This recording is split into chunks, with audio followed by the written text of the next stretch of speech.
It's the Brad and John Show. And it's the Brad and John Show for Monday, April 14th. This is C Block, which means we start at right about 7:40 or so. The reason I mention the date is because we have people listen to this show into the future, both online on our bjshow.co site, and also, no, is that right? Is that bjshow.co? That's right. Okay, and also on the bjshow.video site, which essentially is the YouTube version of the podcast as well, too.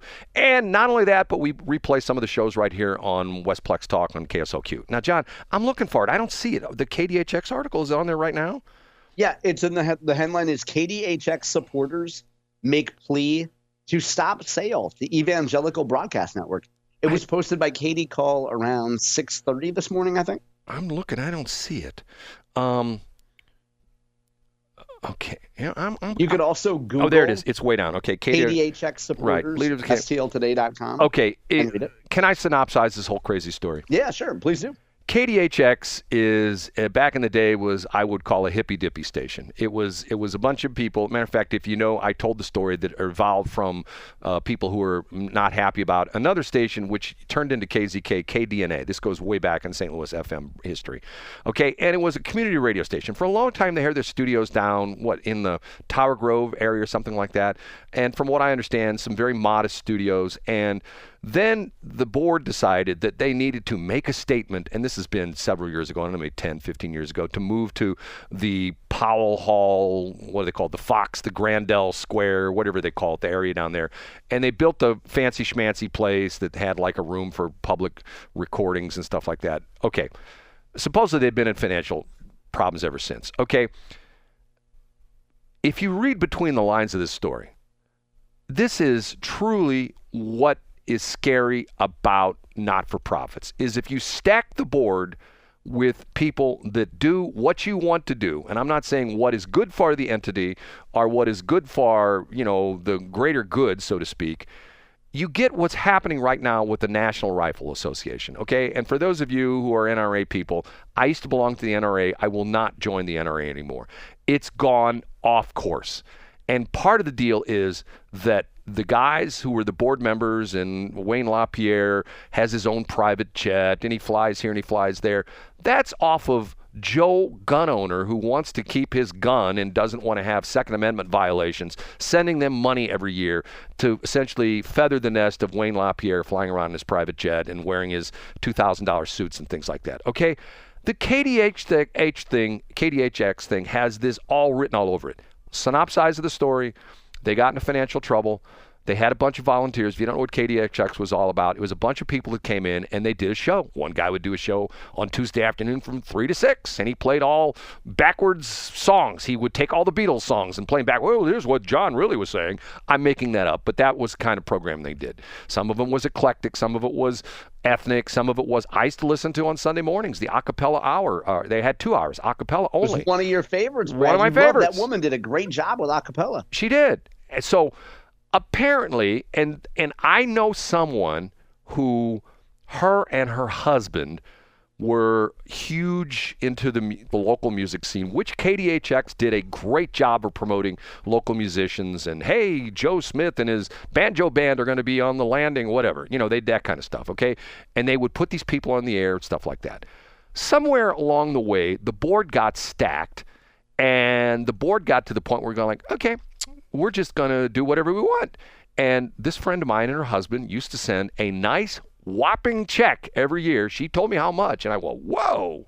And I haven't talked to her in years, but probably 7 or 8 years ago when I talked to her last, I said something to her about, hey, you still send money to KDHX? Are you kidding? With what's going on down there? This has been going on for a long time. You have a board that essentially has gotten itself in there, and because of, they're just going to do, they're sort of like my way or the highway kind of stuff, they've destroyed the radio station. Now, the interesting part of this is they've thrown it into bankruptcy. I say this has all been plotted out. I say there's a master plan. And by the way, if you board members of KDHX want to sue me, you want to have your attorney contact me, you can have him call me 314-280-8880. You don't have to send a process server. Tell me what attorney you're going to use. I'll be more than happy to show up and take any documents you want. I'm just going to go on the record and say this. I say this is phony baloney. These people are feathering their nest with an article that came out on St. Louis Public Radio last week about the fact that they claim they're $2 million in debt, and yet the God Squad folks, the Educational Media Fund people, who are going to take a local station and turn it to another jukebox station, which essentially is going to play the exact same thing there's running on hundreds of other K-Love stations around the country. No local people, no local staff, no local input, and they're going to get $4.8 million. Okay, the question has been raised, okay, if you're $2 million in debt and you're in bankruptcy right now, what are you going to do with the other $2.8 million? And nobody will say, oh, we're going to do something different. What? We're going to do something different. We're going to serve the community. How are you going to serve the community? You know how they're going to serve the community, John? Are they going to pay themselves? Is that your thesis, Brad? They're going to pay themselves, and they're going to serve their community by buying new cars at Bomarito and Lou Fuse and things like that. That's how they're going to serve the community, because they're going to feather their nest.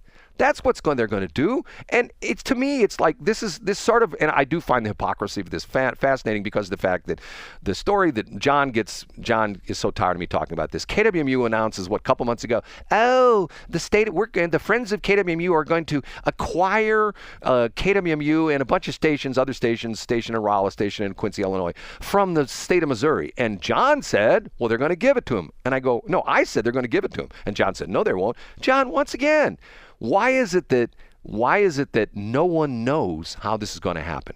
And this is because in serious business negotiations, neither side needs to litigate it in public. The difference is these are public entities. At least KWMU is the University of Missouri. There's sunshine laws and stuff like that. That's true. The problem with this deal with KDHX is this is a bunch of people who have driven this station into the ground. And if you look at the debtors that are in bankruptcy court, it's public knowledge. You can go there and look on the federal courts system website system. You can see who the debtors are. Number 2 debtor is some public relations firm in Brentwood. You knew who that was. I think you even knew the lady, didn't you? Didn't you say you knew her? No, I didn't know the lady. I had to look it up, and I don't know the name off the top of my head. Okay. But your theory, Brad, is that she's in cahoots with these folks. Well, and she knows she's going to get paid. John, your kids are involved in some sports, correct? Are they involved in schools? No, I'm sports. Like they play in some kind of sports leagues or something like that. Okay. I unfortunately had a situation happen to me where, and I've never told this story before. This is a new one, John. Years ago, I can't remember which one of my sons, I think it was my number 2 son, I think this was Blake. I sponsored his baseball team and with KSLQ, okay? And the coach of the team was also the head of this organization that ran this organization. And little did we know he was embezzling money, okay? So when they did a story on Channel 4 and Channel 5 about this guy embezzling money from a St. Charles County organization, I won't mention which one it was. People who know what I'm talking about know exactly what I'm talking about. On television, they showed a team picture of my son's team with all the faces black, pixelized out, but the coach who was charged. And guess what was on the chests of all the young boys in this team picture? KSLQ. Yes, it was most embarrassing because I had nothing to do with it. I'm the guy sponsoring the team. I wrote a check so they'd all have uniforms. My phone blew up. Oh my God, your call letters are all over this scandalous story. I go, nothing to do with me. But once again, it's a situation where the guy was essentially using money intended for use of the athletic association for his own thing. I've told the story. There is no St. Peter's Chamber of Commerce because of the fact the guy who ran it for a while embezzled a lot of the money because he had a gambling addiction. Okay, this KDHX thing stinks to high heaven because why would you need to pay a public relations firm? You're a stupid, not-for-profit, hippy-dippy radio station. Why would you have to pay a public relations firm? I think it was $167,000. And not only that. I think they were like $80,000 or something. And Brad, you and I had this conversation already, but I know there's a lot of folks that haven't heard us talk about this before. Well, that probably KDHX the board thought maybe they had the money, maybe they had the means. And instead of having, Brad, your argument that I'll make for you is that there's a bunch of old people that have experience with social media or volunteers who could have done competent PR or social media work. And my argument is that why not hire a legitimate professional? And this woman, her name is Amy Hawk, clearly was.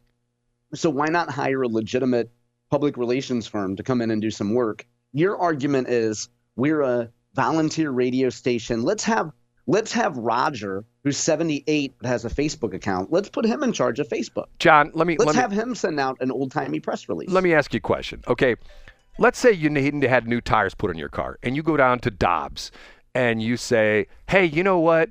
Can you put that on my tab? I'll pay you next month. And the Dobbs people go, okay, we don't normally do that, but John, for you, we'll cut your break. Okay. Next month, you show up with another car. Hey, I need 4 new tires. And then when you leave, they say, don't tell us to put it on the tab. Yep, put it on the tab. Okay, after about the second time, you're going to say, I'm not doing business with you anymore. Okay, this lady keeps sending invoices. They don't get paid. Don't you stop after a while? Don't you essentially say, hey, look, I'm doing this stuff for you. I'm not doing it anymore. And no, but she kept doing it and doing it and doing it, doing it, doing it, doing it. And so because of that, you say that I think it's worth taking this to its illogical conclusion.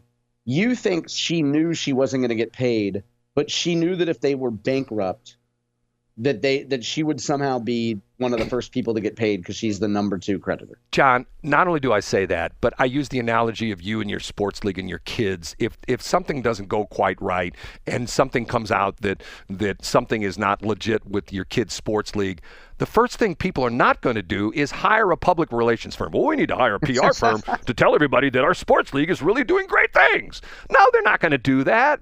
And once again, it's a stupid, radio station that's run by a bunch of hippy-dippy people, and I'm not making fun of them. And John, I always, the interesting part of this is I always find it fascinating that you're Mr. Ageism because of the fact that someone who in their 60s or 70s or 80s doesn't know how to do social media, but yet someone in their 20s or 30s does, which I always find fascinating because that would be like saying... Because you're the opposite. Get to your point. Go ahead. Well, but I don't think you can make broad strokes. Yeah, I know, and I'm stereotyping, number one, because it's fun. Right. And it's usually accurate. And I would trust a woman who has real legitimate clients like Missouri Foundation for Health and others. It's actually a PR professional rather than having Henry, who has to have his grandson explain Twitter to him, handle social media. Now, I'm stereotyping here, Brad. But, Brad, if these local radio people were so divine and they were hippy-dippy and they were doing great stuff for the community, why didn't they do a better job raising money? You just made your argument because they're local volunteers, they're hippy-dippies. They don't know how to raise money. If they know how to raise money, they'd be Then why shouldn't K-Love come in and buy them? Like, why do we fight evolution? When old-timey people who don't know how to make a dollar go out of business, we should cheer. We should say, get out of our community, you old man. Retire from radio. We don't need your stupid acapella show on Sunday morning. I want to hear K-Love. John, go back. But the problem is you already got Joy 99. They play the same damn music. It's the same stuff. So what should have happened with KDHX, Brad? And you're good at criticizing what's happening now. What should have happened with KDHX? What's happened is go back and read the article, not the one that's on there, but the one there for last week where the lady from St. Louis Public Radio chronicles what's happened is they stacked the deck. There were votes that were supposed to be had that weren't. And there were people that were supposed to be able to vote that their voting rights were taken away. So in other words, essentially it turned into like, I hate to say this, I sound like some Democrat when I say this, it turned into like some communist gulag kind of operation. Okay. I see what you're saying. So some people had their voice taken away. Right. That's the whole point. The whole point is, and that's why there's, comparing it to the NRA, the average Joe who wants to be able to put a gun in his pocket and walk down the street, and the average Joe who goes to the shooting range and learns how to, takes his concealed carry class, even though you don't need it anymore. And I still tell people, I have people that know I'm a gun guy, and they say, well, I don't have to concealed carry class. I go, take the damn class. You'll thank me for it. Go ahead, get to your point, Brad. Okay, but the idea being is that they manipulated the process, and essentially the deal on it is, I say up front, because if you go back, there's a couple interesting stories about this. At one point in time, the board reached out to the board reached out to EMF, which is the parent company of K-Love, and said, maybe you can help us. Wink, wink, wink. But the other part of it is, of course, if you read the stories, the volunteers raised $100,000 themselves, and with a matching grant, they don't say who it was from, but they essentially said that if the $100,000 they raised would be matched dollar for dollar, dollar for by another person who would essentially, they would have $200,000 essentially. And I find it hard to believe that a stupid public radio station gets himself $2 million in debt. It's unbelievable. And I'll tell you another thing. This is where, and I'm going to use it a third time, this is where the taint really comes off, okay? KDHX owns their own tower. What's interesting about that is there are hardly any broadcasters who own their own towers anymore. Why is that? Brad Hildebrand does. Well, a couple of my towers I own, but not all of them, okay? I rent on a couple of towers, okay? The reason for that is years ago, a bunch of Wall Street money, and matter of fact, a couple of them are designed as what they call REITs. You know what a REIT is? A real estate investment trust. Okay. Yes, very high yield, good place to be in certain quads. Go ahead. Wall Street money poured into the tower industry, and these companies went around buying up all these towers because, the cellular industry is going to grow. We need these towers. So KDHX could have easily sold their tower, and trust me, I know for a fact, I still get calls on my towers. There's probably not a month that doesn't go by that I don't have a tower company call me up, hey, we'd like to buy your tower. And it's not for sale. Okay, they could have easily sold the tower, do a sale leaseback. They could have generated, I don't know, $300,000, $400,000, $500,000 quick cash. And no, they held on to the tower to the very end. So now not only is K-Love getting the license, they're getting the tower as well too, which is worth. How are we going to know, Brad? Let me interrupt you. How are we going to know? Okay, so I think we've covered this extensively over the last couple months. One thing we haven't talked about is how are we going to know, other than driving cars, we've singled out Bomarito. How are we going to know that this was all a scam? Like, what should we look for at the end of 2025 to know, hey, Brad was right. These guys were, quote, feathering their own nest, unquote. How will we know? Well, I don't think it's going to be to the point where the board member A who lived in Soulard is now going to be living in Ladue. I don't think it's going to be anything like that. But I think what you're going to see is see, once again, if I said to you, John's running a company. John's running a company and he's got one location. And I as a what do you call it? A venture capitalist, or what's it called? Go ahead. We get it. What is a heaven investor? What do you call it? An angel investor. An angel investor. And I see what John's doing. And I see what John's doing. And I go, John, I love what you're doing. Here's $1 million. But just tell me what you're going to do with it. You're going to say, well, first off, I'm going to buy this new computer system, which is going to make my acquisition of products quicker. You're going to lay out the things. They won't say, we're going to have $2.8 million. We're going to continue our what we do with KDHX. How are you going to do that? Operations. You know what? They'll probably build a rickety old website, Brad, and then, bunch of old guys' website that crashes all the time, right? Right. Brad, sometimes I'm concerned that KDHX might cause your 9th and final heart attack. John, here's my problem. I can't get over this. I still love the industry I'm in. I still look at it and see, I guess I look at it like the environmentalists look at it. I look at like the Grand Canyon and I say, you know what, this is a beautiful place. We have to do what we have to do to preserve this for our future generations. And what I see happening is that the sad part of this is that you get, and what's happened with iHeart and Cumulus and a bunch of these other chains would have just totally destroyed the radio business, is that there is something that we're going to lose, and then there's going to come a day, because here's the problem. Once K-Love gets their mitts on this radio station, I'm telling you a story, John. They buy this. Let's say it closes tomorrow, and they have the station, and they have they paid $4.8 million for KDHX, and they're running K-Love on it. Okay, if I were to win the lottery, and I win like $2 billion in the lottery, I get $1 billion after cash payout, and I call up the guys at EMF and I go, you know what? I want to help these people at KDHX. I will send you a check for $200 million for 88.1 for KDHX. You know what the K-Love people are going to say? Sorry. They'd say no way. Sorry, not interested. It's our station. Tough luck. So sad. Too bad. That's what bothers me about the whole situation is once it's gone, it's gone. It's never coming back. And no matter what anybody says, nobody's going to be able to fix it. It's broke. And I hate to see this. And I hate, and more importantly, because it gave the voice to a lot of people. And I know young people that listen to KDHX. People that surprise me. I know people in their 20s that have favorite shows because they're indie rockers, and there's indie rock show, and there's this kind of that show. All gone. And the music that's right now is being played, because I know the formats.